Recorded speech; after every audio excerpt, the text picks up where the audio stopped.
सम्मानित साथियों, नमो बुद्धाय, जय भीम। हमेशा की भांति एक बार पुनः हम लेकर आ गए हैं डॉक्टर अंबेडकर संदेश। आज के डॉक्टर अंबेडकर संदेश में बाबा साहब का क्रांतिकारी स्पीच जो बाबा साहब ने दिया था 6 जनवरी 1939 को 6000 किसानों को बाबा साहब संबोधित करते हुए क्या कुछ कहते हैं, आज के डॉक्टर अंबेडकर संदेश में हम आपको बताएंगे। आज के डॉक्टर अंबेडकर संदेश का बाबा साहब के स्पीच का जो विषय है वो हम आपको पहले ही बता देते हैं। आज बात होनी है स्वराज यानी स्वतंत्रता, इंसानियत और समान हक। इसी विषय पर बाबा साहब का क्रांतिकारी संबोधन होता है और खासकर बाबा साहब बहुत ज़्यादा आक्रामक होते हैं कांग्रेस को लेकर, कांग्रेस की नीति को लेकर। तो आखिर किस नीति का बाबा साहब पुरजोर विरोध करते हैं और किस तरह के कार्य योजना बाबा साहब समक्ष रखते हैं 6000 किसानों के समक्ष, आज के डॉक्टर अंबेडकर संदेश में हम विस्तार से आपको बताएंगे, जो कि प्रसारित किया जा रहा है स्थान Buddha Bodhisattva Ambedkar international centre BBAIC Sarnath, Varanasi, राज्य उत्तर प्रदेश, देश भारत के सौजन्य से। इससे पहले कि हम डॉक्टर अंबेडकर संदेश में आगे बढ़ें, हम आपको बता दें कल के डॉक्टर अंबेडकर संदेश में बड़ी संख्या में आप सभी ने, जो छात्रों के लिए विशेषकर था, आप सभी ने पूरा वीडियो को वॉच किया, जिसका रिस्पांस हमें दिखाई देता है। बड़ी संख्या में लोगों के द्वारा ये जो वॉच किया जा रहा है, तो ये इस बात का संकेत है कि किस तरह से हम बाबा साहब के संदेश को, बाबा साहब के स्पीचेज को जन जन तक पहुंचाने में कामयाब हो पा रहे हैं। ये आपके बगैर सहयोग के कदापि संभव नहीं होगा। और इसी तरह से जो भी डॉक्टर अंबेडकर संदेश आपको लगे कि क्रांतिकारी है, समाज को दिशा निर्देशन दे सकता है, समाज का मार्गदर्शन कर सकता है, उस डॉक्टर अंबेडकर संदेश को जन जन तक पहुंचाने के लिए जरूर शेयर किया करें। ये इसका प्रतिफल होगा कि आम जनमानस भी बाबा साहब के उन स्पीचेस से, लेख से परिचित हो सकेगा। ये हमारा आपका संयुक्त रूप से मुख्य उद्देश्य भी है। और अब हम आपको बता दें, आज का डॉक्टर अंबेडकर संदेश हम लेकर उपस्थित हुए हैं। बाबा साहब डॉक्टर अंबेडकर संपूर्ण वाङ्मय खंड 39 से पेज नंबर 211 से 213 तक बहुत ही क्रांतिकारी स्पीच बाबा साहब का लेकर हम उपस्थित हुए हैं। 6 जनवरी 1939 को महाड़ में 6000 किसानों के सामने डॉक्टर बाबा साहब अंबेडकर ने भाषण दिया। अपने भाषण में क्या कुछ कहा, तो आइए हम सुनाने की कोशिश आपको करते हैं। लेकिन इससे पहले कि हम बाबा साहब के स्पीच आपके सामने रखें, आपसे हम जरूर निवेदन करेंगे कि यदि आपने अभी तक हमारे इस YouTube चैनल को सब्सक्राइब नहीं किया है तो आप जरूर सब्सक्राइब कर लीजिए, क्योंकि जैसे ही आप चैनल को सब्सक्राइब करेंगे बेल आइकन के साथ में, तो समय से आपको नोटिफिकेशन डॉक्टर अंबेडकर संदेश की मिल जाएगी। सुबह 5 बजे नियमित सुबह डॉक्टर अंबेडकर संदेश लेकर हम उपस्थित हो जाते हैं। बाबा साहब कहते हैं, प्रिय बहनों और भाइयों, नगर खानदेश निजाम के राज्य में मैं दौरे पर गया था। अभी हाल ही में लौटा हूँ। यात्रा की तकलीफ़ों के कारण सोचा था कि 4 दिन आराम करूँगा, फिर भी इस सभा में मुझे बोलना पड़ रहा है, इसलिए मैं ज़्यादा देर तक बोल नहीं पाऊँगा।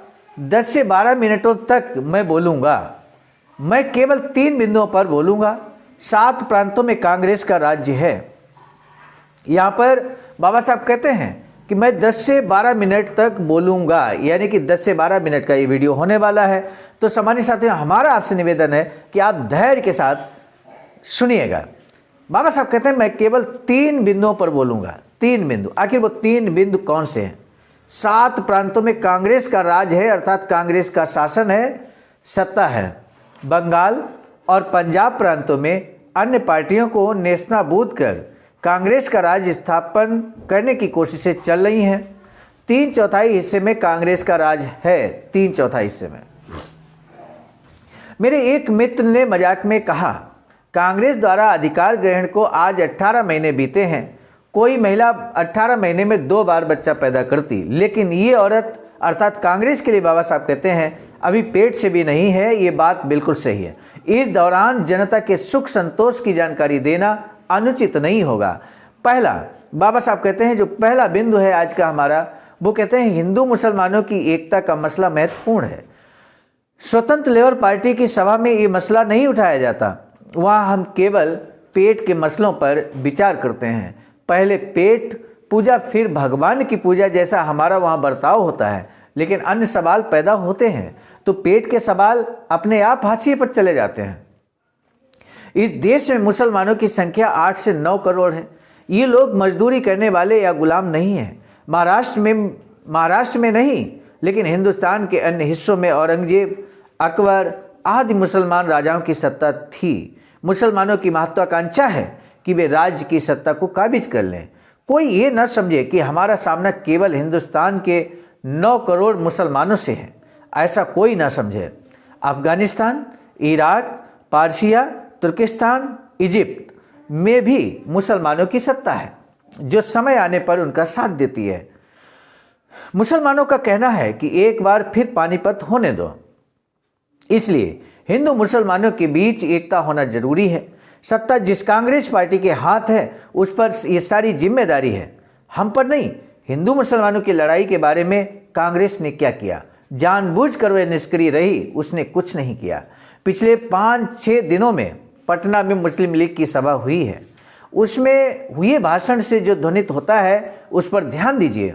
मुसलमान समाज ने हिंदुओं के खिलाफ सत्याग्रह करने की घोषणा की है, लेकिन मुसलमानों का ये सत्याग्रह गांधी के सत्याग्रह की तरह नहीं है। मुसलमान बहुजन समाज की कतई मांग नहीं है कि हिंदुस्तान का टुकड़ा काटकर हमें दो। उनकी मांग है कि मुसलमानों का मुख्यमंत्री लीग है, मुसलमानों का मुख्यमंत्री लीग का है। कांग्रेस ने कुछ प्रांतों में मुसलमान मुख्यमंत्री लिए हैं, फिर मुंबई में ही लीग के आदमी को क्यों नहीं लेते? नूरी के बदले देहलवी को क्यों नहीं लेते? क्यों नहीं बनाते? आज सांसद नूरी महीना 500 रुपये लेते हैं, वहीं सर देहलवी भी लेते हैं, इसमें गलत क्या होता समझ में नहीं आ रहा। फिर पानीपत करना है क्या? दूसरा मसला साम्राज्यवाद को खदेड़ने का है। अंग्रेजों का साम्राज्य तो गया, लेकिन यहाँ के गुजर, साहूकार, जमींदार, मिल मालिक यही हैं, भी आपका खून चूसेंगे। बाबा साहब कहते हैं साम्राज्यवाद चला जाएगा, अंग्रेज चले जाएंगे, लेकिन यहाँ के जो गुजर, साहूकार, जमींदार, मिल मालिक हैं वो तो कहीं नहीं जाएंगे, वो तो आपका खून चूसेंगे। किसानों से बात बाबा साहब कहते हैं साम्राज्यवाद हटे, ये मेरी भी इच्छा है। बाबा साहब कहते हैं साम्राज्यवाद हटे, ये मेरी भी इच्छा है, अर्थात अंग्रेज हमारे देश से चले जाएं, ये मेरी भी इच्छा है, बाबा साहब कहते हैं। लेकिन कांग्रेस क्या करती है?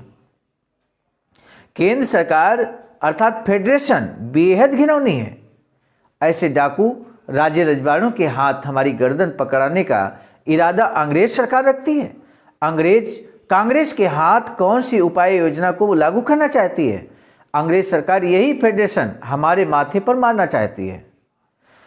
कांग्रेस के नेता इसका क्या उपाय करेंगे? मुझे बिल्कुल यकीन नहीं है कि साम्राज्यवाद के कट्टर विरोधक कांग्रेस वाले फेडरेशन के खिलाफ हैं। एक बड़े कांग्रेस भक्त हवा बदलने के लिए विलायत गए थे, उन्हें क्या रोकता ये मुझे पता नहीं। कांग्रेसी राजनीति के इस बड़े झब्बू ने अंग्रेजों को आश्वासन दिया था कि फेडरेशन के खिलाफ हम चाहे जितना हल्ला मचाएं, फिर भी हम उसको स्वीकारेंगे। देशभक्त सुभाष बाबू की फेडरेशन के विरोध की घोषणा कांग्रेस पार्टी के मुखपत्र से, गौमुख से कहिए चाहें तो कही हुई थी। दूसरी ओर श्री सत्यमूर्ति ने पर्चा निकाला कि सुभाष बाबू का इस विषय पर बोलने का अधिकार नहीं है। सत्य बाबू के लिखे कांग्रेस के किसी नेता द्वारा खंडन नहीं किया गया। इसी से पता चलता है कि दाल में कुछ काला है। वायसराय के साथ एक आदमी की बातचीत हुई जो इस प्रकार है। आदमी के साथ वायसराय की क्या बातचीत हुई वो हम आपके समक्ष यहाँ रखते हैं। आदमी कहता है कि कांग्रेस फेडरेशन का स्वीकार नहीं करेगी। वायसराय कहते हैं फिर क्या करेगा और आप कैसे कह सकते हैं? आदमी सुभाष बाबू की नीति से। वायसराय कहते हैं हमने सुभाष बाबू की घोषणा सुनी है, लेकिन आपका गांधी कहाँ कुछ कर रहा है? गांधी ने मौन क्यों रखा है? महात्मा गांधी ने मौन में कोई रहस्य छिपा है। महात्मा गांधी के मौन में कोई रहस्य छिपा है। गांधी हिंदुस्तान को साम्राज्यशाही का गुलाम बनाने वाला है। तीसरा मसला ये है, बाबा साहब ने कहा हम 3 बिंदुओं पे बात करेंगे। तीसरा मसला ये है कि हम जो स्वराज चाहते हैं वह अपनी आज़ादी के लिए चाहते हैं, सुख के लिए चाहते हैं। हमें अपने ही देश में पेट भर भोजन नहीं मिलता, पर कहते हैं सुख संपत्ति नहीं। जिस राज्य में हमें स्वतंत्रता, इंसानियत आदि समान अधिकार नहीं मिलेंगे वही स्वराज है। कांग्रेस ने हमारे लिए क्या किया? चुनाव से पहले शिक्षा देंगे, लगान कम करेंगे, जैसे आश्वासन दिए थे, उसका अब क्या? मुंबई इलाके में कांग्रेस का असेंबली में बहुमत है, फिर ऐसे कैसे कहा जा सकता है कि हमारे हाथ में सत्ता नहीं है? लेकिन कांग्रेस आपके लिए कुछ करना नहीं चाहती। कहाँ है कांग्रेस की स्वतंत्रता? आपकी महाड़ में हाल ही में मुख्यमंत्री श्री बाबा साहब खेर आकर गए, लेकिन क्या उन्होंने आपसे कुछ कहा? नहीं। कैसे कहेंगे? उन्हें गांधी और वल्लभ भाई से डर लगता है। अभी हम पर गुजरातियों का राज है। 3 गुजराती मंत्री आटा पीसते हैं और अन्य आटा गूंथ कर रोटियां सेक कर गुजरात देते हैं। ये सारे दीवान वल्लभ भाई के दरवाजे के कुत्ते हैं। गुजरात में वल्लभ भाई ने सम्माननीय खेर अर्थात मुख्यमंत्री को एक समारोह में बुलाकर उनका भयंकर अपमान किया। क्या कहा? हमने आपको इसलिए नहीं बुलाया कि आप मुख्यमंत्री हैं, इसलिए बुलाया क्योंकि आप गांधी के भक्त हैं, वरना खदेड़ देते। ऐसा कहकर वल्लभ भाई ने एक महाराष्ट्रियन का घोर अपमान किया है। हमारे नामदार खेर के इस अपमान का बदला कौन लेगा? बदला लूंगा। मेरे बारे में वह वल्लभ भाई ऐसा कहकर तो देखें, जूते से पीटूंगा उन्हें। मैं उनकी सभा में जाता हूं, हिम्मत हो तो वे मेरी सभा में आए। बाबा साहब कहते हैं 1-2 महीनों में जमींदारी बिल पर चर्चा होगी, लेकिन ये बिल पास नहीं होगा। कांग्रेस का राज उखाड़ फेंके बगैर ये नहीं होगा। जमींदार गैरकानूनी ढंग से रैयत को लूटते हैं। आपको उनका विरोध करना होगा। स्वतंत्र लेबर पार्टी कब विलायत फार्म बनाने वाली, वह बनेगा तो आपको उसके हिसाब से बर्ताव करना होगा। अन्याय का प्रतिकार करना होगा। सभी अधिकारी वर्ग जमींदारों की ही जाति का है, इसलिए जब उनसे पक्षपात बरता जाता है तब विरोध जताते ही आप कारागार का डर मन में न पालें। वहाँ घर से भी बुरा कुछ नहीं है। हम आपके साथ कारागार आएंगे, लेकिन याद रहे कि आपका कारावास यानी गांधी जैसा कारावास नहीं होना चाहिए। उनका कारावास ही कैसे कहें? वहीं उन्हें हर रोज उन्हें प्रिय बकरी का दूध, फल, अंजीर, मुंसबी आदि तैयार होता है। आपका कारावास इससे अलग होगा। डिस्ट्रिक्ट लोकल बोर्ड के चुनाव लड़ाइए, सत्ता के सभी पद हासिल कीजिए। बाबा साहब यहाँ पर अपना संबोधन समाप्त करते हैं।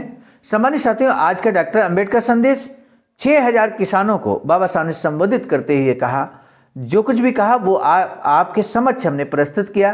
कैसा लगा आज का डॉक्टर अंबेडकर संदेश? कमेंट सेक्शन में अपनी एक प्रत्युत्तर जरूर दीजिएगा। साथ ही साथ ये जो प्रश्न है, आपके समक्ष 2 प्रश्न है, 2 में से किसी एक का जवाब आपको देना है।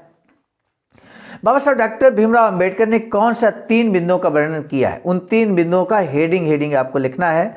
डॉक्टर बाबा साहब कितने मसलों पर स्वराज चाहते हैं, कितने मसले पर, यानी कि संख्या भी आप बता सकते हैं। और अब हम बात करेंगे आज का डॉक्टर अंबेडकर संदेश समाप्त करने से पहले बाबा साहब की एक अधूरी इच्छा है वैचारिकी सेंटर बनाने की। और ऐसा ही एक वैचारिकी सेंटर जैसा कि बाबा साहब चाहते थे कि महाराष्ट्र मुंबई में बने, लेकिन बाबा साहब के इच्छा के अनुरूप वो वैचारिकी सेंटर नहीं बन पाया। आज अखिल भारतीय अनुसूचित जाति जनजाति कर्मचारी कल्याण एसोसिएशन अर्थात आवाजका के नेतृत्व में इस तरह का वैचारिकी सेंटर सारनाथ वाराणसी राज्य उत्तर प्रदेश में ring road green city Faridpur Sarnath में 14,000 स्क्वायर फीट जमीन पर निर्माणाधीन है। आपका भी अमूल्य योगदान अपेक्षित एवं प्रार्थनीय है। सामान्य साथियों, दिए गए अकाउंट नंबर पर अपना धर्मदान आप कर सकते हैं। आज का डॉक्टर अंबेडकर संदेश हम लेकर आए थे मिशन नायक बुद्ध मित्र मुसाफिर सर, राष्ट्रीय महासचिव आवाज का नई दिल्ली की प्रेरणा में, और साथ ही साथ संकलनकर्ता के रूप में परम आदरणीय विजय कुमार बौद्ध जी, प्रांतीय कोषाध्यक्ष आवाज का बिहार। प्रस्तुतकर्ता के रूप में मैं स्वयं सर्वजीत आर्या, राष्ट्रीय कोषाध्यक्ष आवाज का नई दिल्ली। पुनः मिलेंगे नए डॉक्टर अंबेडकर संदेश में। तब तक के लिए आप सभी को सादर नमो बुद्धाय। जय भीम।